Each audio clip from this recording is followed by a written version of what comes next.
que el suero del receptor no tenga anticuerpos contra el glóbulo rojo del donador. ¿Ya? ¿Cuál es la regla? El suero del receptor no debe tener anticuerpos contra los glóbulos rojos del donador. Y vamos a explicar qué es lo que va a pasar.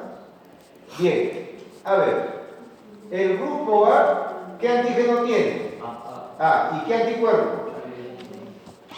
Igual acá, antígeno A, anticuerpo anti-B. ¿Qué es esto? ¿Qué representa esto? El suero ¿de quién?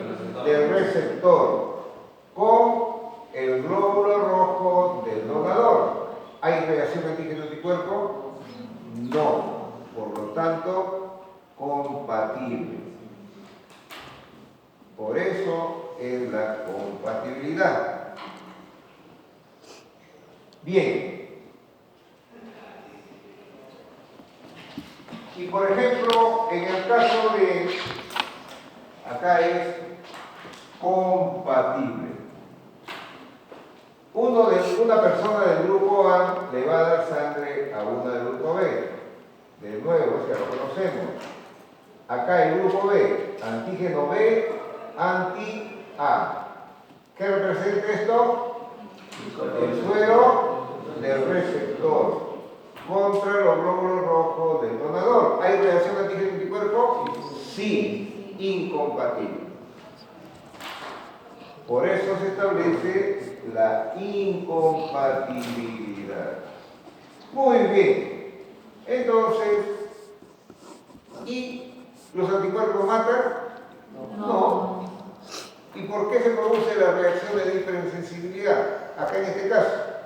Acá, ¿qué es lo que...? Esto no lo había explicado en el grupo anterior, pero acá lo vamos a ver. Miren, acá está. Este es el glóbulo rojo del grupo A. Y este es el anticuerpo del grupo B. Entonces, ¿qué va a pasar? Reacción antígeno-anticuerpo. ¿Quién se mete ahí? Complemento. El complemento. Y si se mete el complemento, ¿qué va a ocurrir? Listo. Ojo, como este es un anticuerpo, o sea, acá está actuando el complemento, ¿no? El complemento actúa, cambia. Lisis del glóbulo rojo. Pero el C3A, el C4, estos dos que van a provocar reacción inflamatoria. Jóvenes, ilustres, futuro de mi Perú.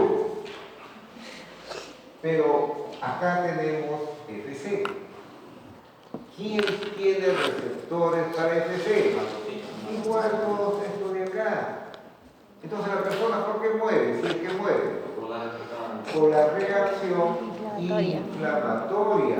¿Pero por qué más también? Porque en una unidad, medio litro de sangre. Toda esa sangre se va a embolizar. ¿Y qué va a quedar en libertad? La hemoglobina. Y si la hemoglobina, ¿qué? Ya tomamos tiempo a ¿no? Y si la hemoglobina queda en libertad, ¿qué se genera? Bilirrubina. Y esa bilirrubina, ¿qué le provoca al paciente? Una ictericia. Y eso, más la reacción inflamatoria, lo mata, pues, ¿no? De nuevo, ¿por qué muere el paciente? Primero, ¿por qué? Por toda esta reacciones inmunes, ¿no? Ya lo explicamos en qué consiste. ¿Por qué más? Porque los glóbulos rojos se van a embolizar. ¿Y qué van a dejar en libertad? La hemoglobina. ¿Y en qué se convierte la hemoglobina? En bilirrubina. Y la bilirrubina es tóxica. Ya, pues entonces, si no es controlado, si esa transfusión o esta reacción no son controladas, va a matar al paciente. ¿Ya? Pero si es tu suegra, que se muera, ¿no? ¿Entendido? Entonces ya saben por qué una persona puede morir por una incompatibilidad sanguínea. ¿Ya? Muy bien. Ahora, La eritroblastosis fetal. La eritroblastosis fetal. ¿Cuál es la condición? ¿Cuál es la condición en la eritroblastosis fetal? Que el feto debe ser... ¿Alguna pregunta? ¿Acá? ¿No? ¿Seguro? Pregunten nomás. ¿Eso qué es el...? Están filmando. Escucha, el profesor repite 4 veces. Seguimos acá. La eritroblastosis fetal.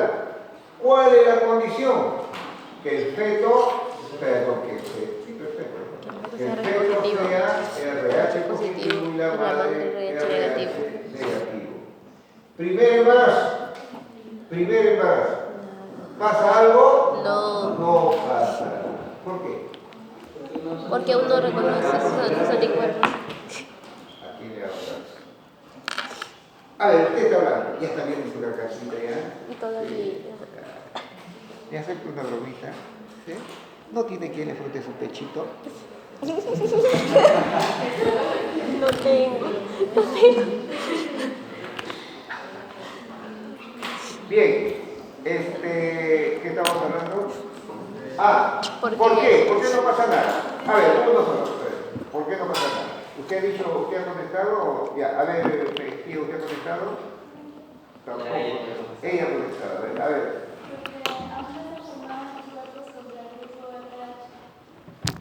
Claro, y más que eso, no hay contactos entre los glóbulos rojos del feto y la madre. No hay contacto. ¿Dónde va a ocurrir el primer contacto? En el segundo embarazo. En el primer parto. Ah. En el primer parto. Entonces, cuando ocurre el primer parto, la sangre del recién nacido se va a mezclar con la sangre de la madre. Bien, ¿dónde estamos? Aquí. Primer parto. ¿Qué se va a producir? La mezcla del RH positivo del recién nacido con sangre de la madre. Bien, hay una fecha. Segundo embarazo. En ese lapso, ¿qué ha ocurrido en la madre? Ha generado anticuerpos anti-RH. Listo. Segundo embarazo. ¿Qué es lo que ya tiene la madre? Anticuerpos. ¿Pero de qué tipo? IgG. La IgG es la única inmunoglobulina que atraviesa la placenta. La única. Bien, entonces, si esta inmunoglobulina atraviesa la placenta, ¿a dónde va a ir? Al feto. Al feto. ¿Y qué se va a producir ahí? Muerte. Esto de acá. Anticuerpos anti-RH. ¿Qué va a suceder? ¿Qué sucede? Todo esto de acá. De nuevo sucede todo esto de acá. ¿Por qué? Porque se va a activar el complemento. ¿Y qué más? ¿Qué es esto? ¿Qué es esto de acá? FC. Las células que tienen receptores FC van a captar este complejo y aumentan. Entonces, en la anemia hemolítica del recién nacido, ¿por qué hay ictericia? ¿Por qué el niño nace con ictericia? ¿De dónde viene la ictericia? De la hemólisis. La hemólisis de los glóbulos rojos del feto. ¿No? La hemólisis de los glóbulos rojos del feto.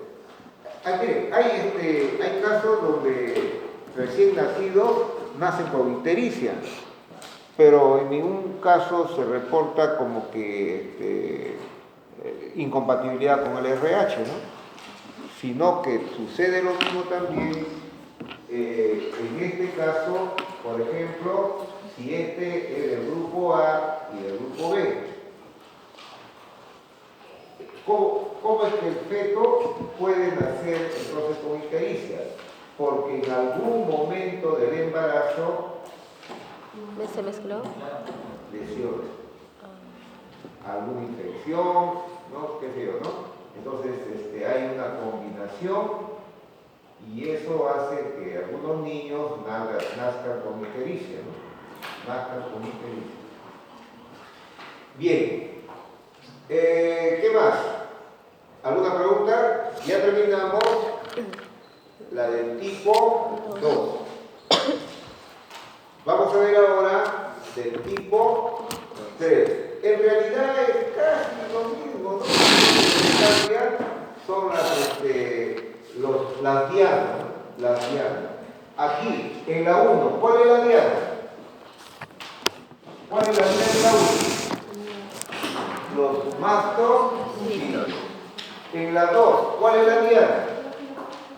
Las células de nuestro organismo. Por eso hablamos, por ejemplo, de las enfermedades autoinmunes. Bien, aquí hablamos de la diana, los inmunocomplejos. Los inmunocomplejos. Bien, a ver, ¿qué se está compartiendo con porque me cansé? Ya que son 70 años, era viejito también. A ver, bien, miren, jóvenes. Imagínense una enfermedad infecciosa. ¿Va a haber anticuerpos? ¿Cómo que no? Sí. Tiene que haber anticuerpos. Esos anticuerpos, ¿qué van a hacer? Van a atacar al microorganismo. ¿Y qué van a generar? Complejos inmunes. ¿Qué va a pasar con esos complejos inmunes? Van a tener que ser eliminados. ¿Y quién los elimina? Vasos. Todavía me voy a posar, en el vaso, que es otra cosa. ¿Y quién lo lleva al vaso? Los glóbulos rojos. Cuando hicimos la clase de complemento, ahí pusimos que una de las funciones del complemento era eliminar los glóbulos complejos. ¿Y qué tenían los glóbulos rojos? Receptores para el complemento, ¿se acuerdan? Entonces los glóbulos rojos cargan los inmunocomplejos, ¿no? Con el complemento los llevan al vaso y ahí van a ser oxonizados. Muy bien. Pero ¿qué sucede si estos inmunocomplejos están en exceso? Ahí es donde se produce la hipersensibilidad tipo 3. ¿Ya? A ver, de nuevo. Normalmente, ¿qué va a pasar con los inmunocomplejos? Tienen que ser eliminados. ¿Quién los elimina? Los glóbulos rojos con el complemento. Con el complemento. ¿Pero qué puede suceder? Que estos inmunocomplejos estén en exceso. Estén en exceso. Entonces, cuando están en exceso, ¿qué provocan? La hipersensibilidad tipo 3. Entonces, ahora comenzamos a explicar cómo se sacarán. Bien. ¿Dónde se producen inmunocomplejos en exceso? Por ejemplo, en el lupus eritematoso sistémico. ¿Dónde más? En la artritis reumatoidea. ¿Dónde más, Mejía? ¿Dónde digo? Glomerulofibrosis. No, pero ¿en qué enfermedad? Por ejemplo, hay una enfermedad que se llama glomerulonefritis post-estreptocócica. No, en aguda no.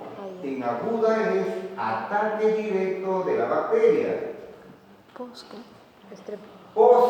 Por ejemplo, post-estreptocócica. Glomerulonefritis post-estreptocócica. ¿En qué momento se produce ese síndrome? Desaparece la bacteria y ¿qué es lo que va a quedar? Los inmunocomplejos. Los inmunocomplejos. Entonces, miren, por ejemplo, ahí está la pizarra. En el lupus eritematoso sistémico, por alguna razón desconocida, por eso está en interrogante, aparecen anticuerpos antinucleares. ¿Y qué hacen esos anticuerpos antinucleares? Destruyen al ADN de nuestros linfocitos. A ver, ¿qué es lo que aparece en el lupus eritematoso? Anticuerpos Antinucleares. antinucleares. ¿Quiénes van a ser estudiadas? ADN de nuestros linfocitos. Entonces, ¿qué están formando ahí? Un inmunocomplejo. Un inmunocomplejo. Bien. En la artritis reumatoidea, lo que les estoy explicando es una cuestión recontra simple, ¿ya? No es tiempo en esta clase de explicar qué es el lupus eritematoso ni nada por el estilo, ¿no? En la artritis reumatoidea, ¿qué es lo que pasa? También está en interrogantes. Se generan anticuerpos que no se saben cómo, pero atacan a nuestras IgG normales. Son anticuerpos que pueden ser IgG o... No, veis más, anticuerpos, para que no se complique la vida. ¿A quién atacan estos anticuerpos? A nuestras IgG normales. Bien, en el lupus eritematoso, ¿cómo se llaman estos anticuerpos? Antinucleares. En la artritis reumatoidea, ¿cómo se llaman estos anticuerpos? Factor reumatoideo. Factor reumatoideo. A ver, jóvenes, entonces, a ver, nos vamos entrando. ¿Cuál es el complejo inmune en el lupus eritematoso? ¿Cuál es el complejo inmune en el lupus eritematoso? El anticuerpo antinuclear, ¿con qué? Con nuestros linfocitos. O también, por ejemplo, si ya está destruido la célula contra el ADN. Ese es el inmunocomplejo. Normalmente, ¿qué va a pasar? ¿Qué pasa? Sucede. Normalmente, ¿qué va a pasar? Normalmente, ¿qué pasa? ¿Quién los elimina? ¿Quién elimina normalmente a los inmunocomplejos? Pero en este caso se están generando en exceso. En la artritis reumatoidea, ¿quién forma el inmunocomplejo?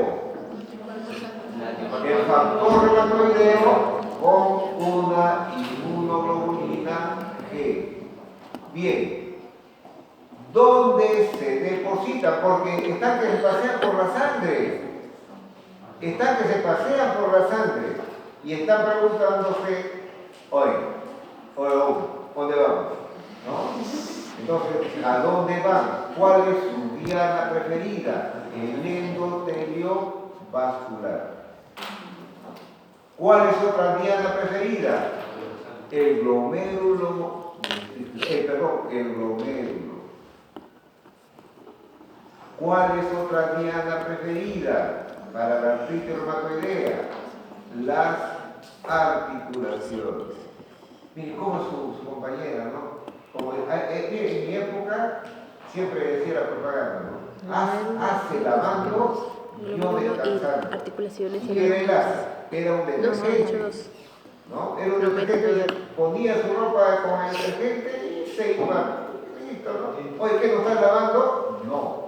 Hace lavando y yo disfrutando, ¿no? ¿A qué refieres la colación? Porque mi celular grabando y yo durmiendo. Identifique.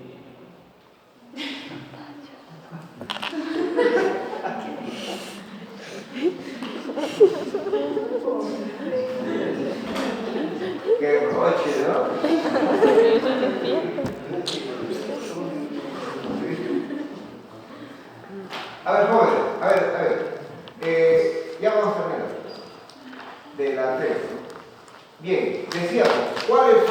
las llamas preferidas de estos inmunocomplejos. El endotelio. Ya, bueno, si se deposita en el endotelio, ¿qué se activa? ¿Qué se activa? Es un inmunocomplejo. ¿Qué se activa? El complemento, pues. ¿Y qué más? La hemostasia. La hemostasia. Bien. A ver, ese sería en el endotelio. Se activa el complemento y se activa la hemostasia. En la articulación, ¿quién se activa? El complemento. ¿Y qué va a producir el complemento de las articulaciones? Reacción inflamatoria. En la artritis reumatoidea, ¿qué es lo que pasa? A ver, les doy el octavo paciente. Nada de consultar nada de ustedes. Cuando llegue un paciente a su consultorio con las articulaciones inflamadas, ¿cómo determinan que es artritis reumatoidea? Es simétrica. ¿Qué significa simétrica? Si la inflamación está acá, también tiene que estar acá. Si la inflamación está acá, también tiene que estar acá. Simétrica. ¿Ya? ¿Y cómo lo van a ver? Hinchado, ¿no? Hinchado. ¿Ya? Y si se deposita en el glomérulo, ¿qué va a ocasionar? Insuficiencia renal. Insuficiencia renal. Porque se deposita en el glomérulo y se activa el complemento. Y también se activan estas células que tienen receptores, ¿no? Pero una buena noticia. ¿Qué significa LES? Lupus eritematoso sistémico. Felizmente, ojo, mayormente les da a las mujeres. Ay, gracias. ¿Por qué? Nadie sabe por qué. Muy bien, listo. La tenemos acá. Y por último, la hipersensibilidad tipo 4 es del tipo celular. ¿Por qué celular? Aquí no participan anticuerpos. En la hipersensibilidad 4 no participan anticuerpos, participan células. Ojo, ¿y qué también lo general? Ojo, ¿qué es lo general? Por ejemplo, ¿qué cosa es la inmunidad celular? ¿Proinflamatoria o antiinflamatoria? Proinflamatoria, muy bien. En el proceso de la inflamación hay dos etapas. Un proceso inflamatorio agudo y otro crónico. Todo lo que nosotros hemos estudiado es agudo. En la hipersensibilidad 4 es crónico. Por ejemplo, ustedes seguramente han escuchado de que el Mycobacterium tuberculosis, genera granulomas, ¿no? Que llena el pulmón. Ese es un tipo de hipersensibilidad 4. ¿Por qué? Porque es crónico. ¿Me dejan entender entonces? La hipersensibilidad 4, ¿qué genera? Inflamación. ¿Pero de qué tipo? Crónico. ¿Perdón? El asma. No, pero el asma es uno. No. Son granulomas, fibromas, ¿no? Fibromas. O sea, miren, joven, entiendan esto. El Mycobacterium tuberculosis, en su afán de supervivencia, ¿qué le hace al organismo? Le dice, oye compadre, yo voy a estar contigo un buen tiempo, te voy a acompañar a donde tú vayas, entonces tienes que protegerme. ¿Y qué hace el organismo? Lo envuelve al Mycobacterium, lo envuelve en una capa llamada granuloma. Y eso no lo hace de la noche a la mañana. Ese granuloma puede estar con el paciente años. El paciente se muere de otra cosa y se va con su granuloma. Eso es hipersensibilidad tipo 4. ¿Entendiste, hija mía? Sí que. Sí, entendí. Sí que. Sí, profesor. ¿Qué es la hipersensibilidad tipo 4? Es una reacción inflamatoria. ¿De qué tipo? Crónica. Crónica. Y si es crónica, ¿cuál va a ser un signo principal, los síntomas principales? Granuloma. Fibrosis. ¿Ya? Fibrosis. Entonces, la otra característica, ¿participan anticuerpos? No. ¿Y por qué no participarán anticuerpos? ¿Cómo participar anticuerpos si el microorganismo está escondido en el granuloma? Está que le saca la lengua al anticuerpo. No participa. Entonces, ¿quiénes van a participar? Solo células. Solo células. Estamos hablando del granuloma. Entonces, acá la hipersensibilidad celular lo han dividido en 4 tipos. Primer tipo, donde participa el GP1 con macrófago. ¿Qué es lo que hemos estudiado nosotros para esto? Inflamación, ¿de qué tipo? Agudo. Si nosotros comenzáramos a estudiar esto en la hipersensibilidad 4, ¿en dónde tendríamos que terminar? Granuloma. ¿Y eso lo hemos estudiado? No. ¿Por qué no lo hemos estudiado? Porque no está programado. Bien, este del tipo A. Del tipo B, Helper 2. Ojo, este tiene que ver con el seminario de la mañana. Todos los que pusieron este seminario decían, es inmediata, es inmediata, pero algunos demoran 2 a 3 horas de acuerdo a las circunstancias, no sé qué de qué, ¿no? Pero no decían de qué. Ahora vamos a ver por qué. ¿Ya? Bien. El tipo 4B, Helper 2 y eosinófilo. ¿Cómo participan acá? Miren, joder. Otro paciente. Apunten, pues. ¿Cuántos pacientes hay? Si un paciente le llega a su consultorio y tiene eosinofilia, ¿qué es eosinofilia? El aumento de eosinófilos. ¿Se cae? ¿Qué es eosinofilia? Aumento de eosinófilos. Si un paciente, no, lo que pasa, ¿sabes por qué he preguntado? Porque te me escapaste. ¿Ya? Si un paciente llega con eosinofilia, ustedes de frente, primero ponen su consulta, ¿no? Parasitosis o alergia. De frente. Pero para que compruebe, bueno, pues le mandan con su muestra de ese, ¿no? Para que le investiguen parasitosis. Pero ¿por qué alergia? Entonces, ¿por qué los de la mañana no me han mencionado eosinófilos en alergia? Porque sí participan, pero ¿en qué momento participan? ¿Sí, Guamán? Claro, porque lo han leído ahí. Ah, ya, claro. Miren, a ver, ¿en qué consiste la fase desencadenante? Tú estás grabando, ¿no? ¿En qué consiste la fase desencadenante? Ahí sí no hablas.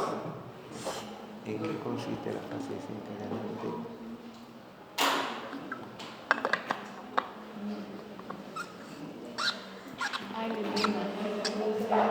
Dice que